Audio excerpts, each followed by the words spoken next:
આજે 14 એપ્રિલ એટલે કે નેશનલ ફાયર ડે. ચાલો જાણીએ Anand fire chief fire officer પાસેથી કે શું છે 14 એપ્રિલના રોજ નેશનલ ફાયર ડે નિમિત્તેની આજની રેલી. જી ધર્મેશભાઈ, 14 એપ્રિલ એટલે કે નેશનલ ફાયર ડે છે, તેને લઈને શું કહેશો?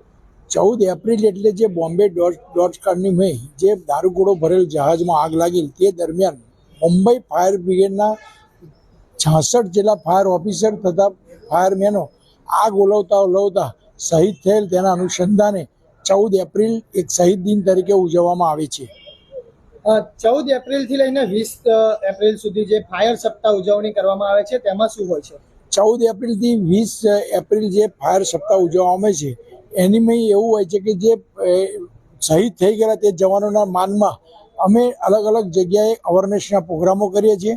શ્રદ્ધાંજલિ પણ અહીં પ્રોગ્રામ કરીશું આજે ફાયર બ્રિગેડની મય તથા રેલી સ્વરૂપે દરેક ગામની મય આણંદ મહાનગરપાલિકાના વિસ્તારોમાં ફરી અને લોકોને જાગૃતતા ફાયર વિશેની ફેલાવીશું.